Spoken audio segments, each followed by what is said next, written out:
आप सबको मकर संक्रांति की खूब शुभकामनाएं। और आज होली है, लोहड़ी। लोहड़ी, हाँ जी, वही हम कह रहे हैं। ठीक है, आप सबको शुभकामनाएं। मकर संक्रांति है कल। कल तिल लगा करके स्नान करना सब लोग। तिल पुजारी जी से ले लेना, पंडित जी से ले लेना। कल तिल लगा के स्नान करना, उसका बड़ा महत्व है। कल तिल दान करने का महत्व है। तिल लगाकर स्नान करने का बड़ा महत्व है। कल दान का बहुत महत्व है। यज्ञ करने का खूब महत्व है कल, क्योंकि मकर संक्रांति है। कल के दिन जो भी किया जाता है वो अक्षय रहता है, कभी क्षय नहीं होता है। तो कल मकर संक्रांति है, और हो सके तो ज्यादातर लोग संक्रांति का स्नान प्रातः काल एक डुबकी लगाने का ये पुण्य फल है प्रयाग का। भैया तुम 1000 गायों को दान गोपाष्टमी को करो, 1,00,000 गौओं का दान तुम मकर संक्रांति को करो, 7,000 तिल के पहाड़ तुम ब्राह्मणों को मकर संक्रांति को तिल दान के रूप में दो, तो जो पुण्य तुमको 7,000 पर्वत तिल के बनाकर दान देने का मिलेगा, वो प्रयाग में कुंभ में एक संत को मात्र भोजन कराने से प्राप्त हो जाएगा। ये महिमा है कुंभ की, ये महिमा है प्रयागराज की। किसकी महिमा है? जोर से बोलो ना। प्रयागराज की। प्रयागराज की महिमा कब साधक कहता है? माघ मकर गत रवि जब होई, तीरथ पति आव सब कोई। माघ के महीने में जब सूर्य मकर राशि में प्रवेश करते हैं, सब लोग यहां आते हर साल। पर भैया सुनो, हम लोग दीपक तो रोज जलाते हैं पूजा में, हाँ या ना? बोलिए। जब रोज दीपक जलाते हैं तो दीपावली को बहुत दीपक क्यों जलाते हैं? क्यों जलाते? भैया दीपावली अमावस्या को आती है। कब आती है? अमावस्या कब आती है? जब सूर्य और चंद्रमा दोनों तुला राशि पर पहुंचते हैं, तब दीपावली की अमावस्या का संयोग बनता है। और उस दिन जो भी एक दीपक जलाता है, एक दीपक प्रज्वलित करता है, उसे करोड़ों गौ माता का दान देने का पुण्य फल मिलता है, और लक्ष्मी जी का वास सदा सदा के लिए घर पर होता है। भैया उसी प्रकार यहां संगम में स्नान का प्रतिदिन का महत्व है, हर रोज का महत्व है। लेकिन जो भी महाकुंभ में या कुंभ में आकर स्नान करेगा, हम नहीं कह रहे हैं, आप पढ़िए शास्त्रों को। मत्स्य पुराण में वर्णन आया है, महाकुंभ में जो भी डुबकी लगाएगा, कुंभ में जो भी डुबकी लगाएगा, वो जन्म मरण के चक्कर से बच जाएगा। इसीलिए तो भरद्वाज मुनि कहां रहते? भरद्वाज मुनि बसहि प्रयागा, तिनहि राम पद अति अनुरागा। भैया यहां केवल त्रिवेणी भर का संगम नहीं है, यहां एक बट है जिसका नाम है अक्षय बट। आपने सुना है ना? दर्शन किया? अक्षय बट का मतलब क्या होता है पता है तुम्हें? जिसके नीचे बैठकर जो भी कामना, कल्पना या जप, तप, ध्यान, दान, व्रत, संयम, यज्ञ, हवन, पुण्य, सत्कर्म करोगे, वो कभी क्षय नहीं होगा, कभी मिटेगा नहीं। उसी का नाम अक्षय वट कहलाता है। एक बात और सुनो भैया, हाथ जोड़ के प्रार्थना है, जितने रील वाले महाकुंभ आ रहे हैं, हम प्रार्थना कर रहे हैं, भैया तुम घर पर पाप करो, तो संगम में कट जाएगा, पर अगर तुम संगम में पाप करोगे तो कहां कटेगा? इसलिए बड़ा सावधान रहना प्रयाग में, बुरा ना मानना, बहुत सावधान रहना। जो साधु संत दिखवे बस चरण पकड़ लेना, अवहेलना मत करना, किसी की निंदा मत करना, किसी के ऊपर अत्याचार मत करना। भैया ये महासंगम है, ये महाकुंभ है। तुम घर पर जो पाप करोगे वो यहां कटेगा, लेकिन यहां अगर कोई पाप कर लोगे तो कहां कटेगा भैया? कुंभ में कौन कौन जाते हैं? सब जाते हैं, हम भी जाते, तुम भी जाते।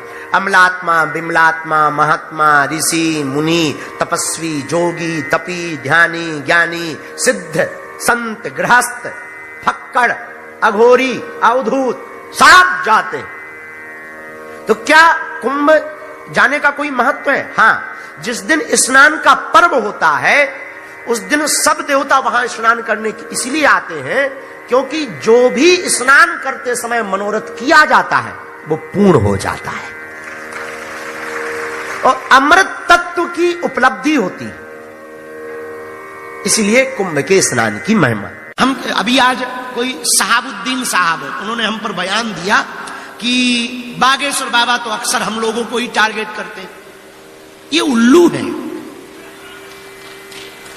हम इतने कमजोर नहीं है कि कमजोर पे टारगेट करें यार।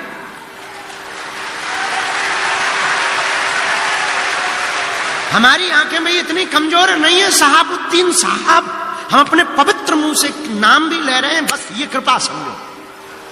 हाँ, हम आपके विरोध में नहीं है, नो। आप कहते टारगेट कर रहे हैं, हम टारगेट उनको करते हैं जो देशद्रोही है। हम उनको टारगेट करते हैं जो रामद्रोही है। हम उनको टारगेट करते हैं जिन्हें राम से दिक्कत है, जिन्हें रघुवर से दिक्कत है और अकबर से मोहब्बत है। हम उनको टारगेट करते हैं जिन्हें संतों से नफरत है। लेकिन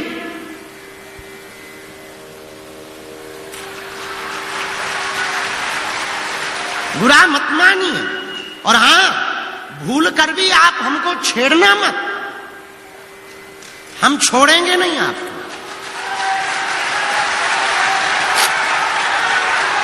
और एक बात बोले, बुरा ना मानना। आप कहते कि हम आपको टारगेट करते हैं, हम नहीं करते। आप चुप रहो, हम नहीं करेंगे। पर भैया छेड़ोगे,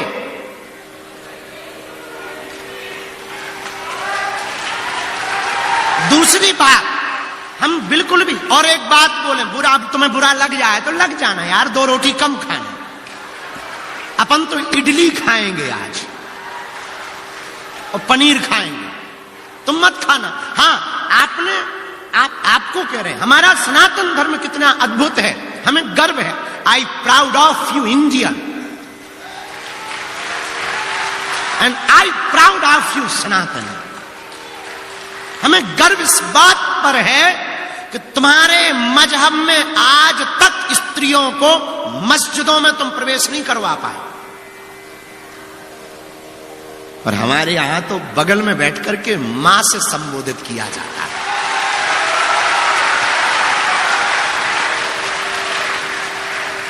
और तो ठीक है, भारतीय तो छोड़ो, विदेशी भी स्टीव जॉब्स की पत्नी कमला बन जाती है, वो भी यहां आकर के डुबकी लगाती है। ये हमारा सनातन धर्म है। और हां, जो कुछ उल्लू आज तक बिछड़े और पिछड़े नाम पर राजनीति करते थे, इस महाकुंभ ने उनके मुंह पर तमाचा मारा है। जहां संगम है वहां ना कोई जात पूछ रहा, ना कोई ऊंच नीच पूछ रहा, ना कोई अंगड़ा और पिछड़ा पूछ रहा। जो आ रहा, क्या बड़ा क्या छोटा, क्या सन्यासी क्या गृहस्थी, क्या योगी क्या भोगी, क्या जपी क्या तपी, क्या दानी क्या अज्ञानी और क्या ज्ञानी, सब एक साथ डुबकी लगा रहे हैं। ये हमारा सनातन धर्म है। और माय डियर ... उल्लूनाथ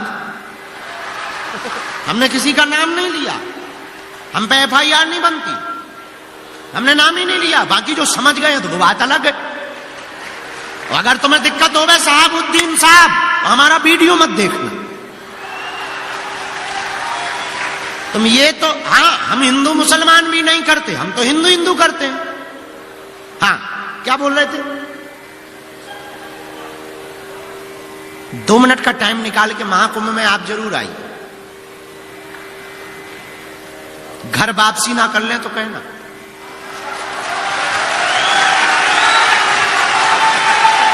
हाँ, आप जब इन संतों की विरक्तिपन फक्करपन को देखेंगे, खुले हैं लंगर, बट रहा भंडारा, पूछा नहीं जा रहा कि तुम किस बिरादरी के हो, पूछते नहीं है कि तुम कहां से आए हो, ये भी नहीं पूछते कि तुम बिछड़े हो या पिछड़े हो। माथे पर तिलक सबके है, भंडारा सबको है। गंगा पूछ नहीं रही संगम कि तुम कौन हो, बस तुम डुबकी लगाओ और आशीर्वाद पाओ। और कितने महापुरुष भारत की सनातन संस्कृति के ध्वजवाहक महात्मा कितने उदारवादी होते हैं, सालों सालों तक कथा करते हैं, चढ़ोतरी पाते हैं, और महाकुंभ में टेंट लगा करके फूंक देते हैं। ये फकीरी है, ये फकीरी मिजाज महात्माओं का करवा रहे हैं। कोई चाय का भंडारा, एक यहां बाबा है रसमलाई वाले बाबा, ले रसमलाई, दे रसमलाई फ्री में, नो प्रॉब्लम, लगो। कुछ तो इतना खा गए कि लगे पेट गड़बड़। हाँ, अगल बगल पेट ही खराब वाले घूम रहे हैं। हाँ, खूब कहीं रसमलाई बट रही है, कहीं भभूति बट रही है। हमने कल भभूति बांट, हम कहा और तो कुछ है नहीं है अपन पे, हमारे पास कुछ था ही नहीं। हमने कल भभूति की लाइन लगा, हम कहा ले भभूति, भभूति भट गई। जय बजरंग। तो हम आपको कहना चाह रहे, हमारा संगम, यहां हम संगम में बैठे हैं। यहां संगम किसका है? भक्त का, भगवंत का और संत का संगम हो रहा है। संगम में बैठे हैं भैया, यहां गुरु, सदगुरु और जगत गुरु का संगम है। गुरु कौन? जो अज्ञान को मिटाए। पर सदगुरु कौन? गुरु वो जो अज्ञान को मिटाकर ज्ञान दे, पर सदगुरु वो जो आत्मज्ञान दे। पर जगत गुरु कौन? जो ब्रह्म ज्ञान दे। यहां तीनों का संगम है, तीनों बैठे हैं, जगत गुरु भी बैठे हैं, सदगुरु भी बैठे हैं और गुरु भी बैठे हैं। यहां संगम है गुरु का, सदगुरु का और जगत गुरु का भैया। लेकिन यहां जहां हम परमार्थ निकेतन की छत्र छाया में बैठे हैं, यहां संगम है कथा का, कथा वक्ता का और श्रोता का। यहां भी त्रिवेणी बह रही, यहां त्रिवेणी बह रही और यहां भी त्रिवेणी बह रही। अंतर इतना है, वहां की त्रिवेणी में जाना पड़ेगा, यहां की त्रिवेणी में सिर्फ बैठना पड़ेगा। वहां डुबकी लगानी पड़ेगी, यहां कुछ नहीं, बस बैठ जाना है, अपने आप डुबकी लगेगी। मन निर्मल अपने आप होगा, विचारों की शुद्धि अपने आप होगी। तो संगम में हम जाएं। और मेरे प्रियजनों, एक बात ध्यान रखें, महाकुंभ है, हम संगम में आए हैं, आप भी आए हैं, पर ऐसे मत चले जाना। बाहर की डुबकी तो लगा ली है, अब अंदर की डुबकी लगाना है। आपके तन ने अगर संगम में डुबकी लगाई और मन ने डुबकी नहीं लगाई तो तुम्हारा संगम आना बेकार है। याद रखना, तुम तब तक संगम की महिमा को नहीं जान पाओगे जब तक तुम्हारा मन डुबकी नहीं लगाएगा। जब तक तुम अपने विकार और अवगुणों को छोड़ने का प्रण नहीं लोगे, तब तक तुम्हारा डुबकी लगाना बेकार। जब तक तुम दूसरों से द्वेष नहीं त्यागोगे, तब तक तुम्हारा संगम में डुबकी लगाना बेकार। जब तक तुम होश में नहीं जियोगे, तब तक तुम्हारा संगम में डुबकी लगाना बेकार। इसलिए आज की बात तुम्हें नोट रखना है। यहां एक से एक विरक्त मिलेंगे। कल हम रात को जहां बैठे थे ना, परम पूज्य श्री कैलासानंद जी मुनि जी के पास, महाराज जी के पास में, वहां एक बहुत अनूठी बात उठी। 2001 के महाकुंभ में किसी संत ने बताया, वहां एक घटना घटी। 2001 के महाकुंभ में एक महात्मा बैठे हुए थे, उनके साथ में सब शिष्य बैठे थे, खड़े थे, और एक आदमी आया था, कोई पागल टाइप का, और उसके जो रोमकूप हैं, रोम, वो इतने बड़े बड़े थे कि नाक तक ढक रहे थे, और वो डुबकी लगाने जा रहा था, और महात्मा भी अपने चेलों के साथ जा रहे थे। तो उसने ऐसे रोमकूप ऊपर किए और पूछा, ये कौन सा युग चल रहा है? तो गुरुजी जो महात्मा थे, उन्होंने बड़ी गौर से देखा। उन्होंने कहा कि बाबा, ये कलयुग चल रहा है। तो उनका जवाब सुनकर के वो महात्मा चकित रह गए। उस बाबा ने ऐसे रोम किए और पूछा, कौन सा युग चल रहा है? तो उस महात्मा ने जवाब दिया कि ये कलयुग चल रहा है। पता है? बोले क्या? बोले ओ, फिर आ गया ये कलयुग। तो महात्मा बोले, महाराज फिर आ गया? हाँ, कितने साल हुए कलयुग के? तो उन्होंने कहा 5000 साल होने वाले। ओ, 5000 साल हो गए। और वो चले गए, खूब खोजा, मिले नहीं। पता है हम क्या बताना चाह रहे? ये जो महाकुंभ है कोई साधारण नहीं, ऐसे ऐसे कई हजार युगीन महात्मा ऐसे महाकुंभ में आकर के डुबकी लगाते हैं, जिन्होंने कई युग देख लिए, वो भी यहां आकर के डुबकी लगाते हैं। वो भी यहां संगम में आकर के अपने मन को, अपने संगम में आकर के कृतार्थ करते हैं। हमारा ऐसा मानना है, हम लोग संगम में डुबकी लगाकर के अपने आप को कृतार्थ करते हैं, पर महापुरुष संगम में डुबकी लगाकर संगम को कृतार्थ करते हैं। धन्य है, धन्य है हमारी सनातनी संस्कृति, धन्य है हमारी भारतीय परंपरा। कितनी गौरवशाली परंपरा है कि आज पूरा विश्व हमारी सनातनी परंपरा की ओर देख रहा है। हनुमान जी ज्ञान के सागर हैं। अरे ज्ञान के सागर हनुमान जी महाराज कैसे हैं?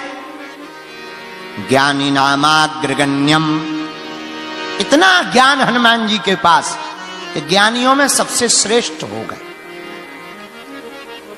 जब राम जी को पहली बार मिले तो राम जी लक्ष्मण जी से यही बोले, लक्ष्मण हमने ऐसा वेदज्ञ, ऐसा गुणज्ञ, ऐसा शास्त्रोक्त, ऐसा विधियोक्त, ऐसा विनयी, ऐसा विनम्र देखा नहीं है।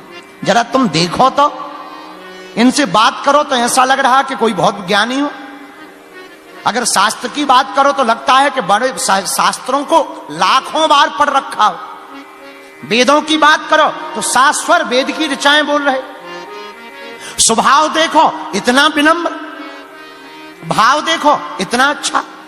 लक्ष्मण हमको तो लगता है मानो चारों वेद, छहों शास्त्र इनके अंदर बैठ करके बोल रहे हैं।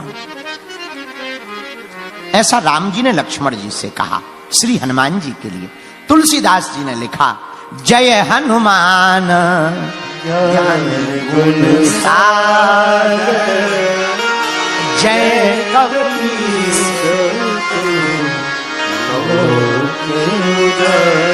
यही हनुमान जी महाराज तीनों लोकों में राम नाम का उजियारा करने वाले हैं। क्या करने वाले हैं बोलो? अच्छा, 3 लोकों में उजियारा किया। गगन में मारी एक उछाल, गगन में जाकर, आकाश में जाकर के सूर्य को खाकर के राम नाम का उजियारा किया। ब्रेकफास्ट में ही सन को खा गए, सूर्य को। बाद में उगला, जब बहुत निवेदन हुआ तब छोड़ा। आकाश में भी राम नाम का पताका, पाताल में भी यही रावण को मार करके राम नाम का पताका फहराया, और पृथ्वी में लंका जा करके अपनी पूंछ से रावण की मूंछ उखाड़ करके पताका फहराया। तीनों लोकों में हनुमान जी ने पताका फहराया। हमने ये चौपाई क्यों ली? हनुमान जी 3 लोकों में महिमा पहुंचा रहे, और हम जहां बैठे हैं वहां भी 3 नदियों का संगम है, गंगा का, यमुना का और सरस्वती का। धन्य है प्रयाग, धन्य है प्रयागराज। भरद्वाज मुनि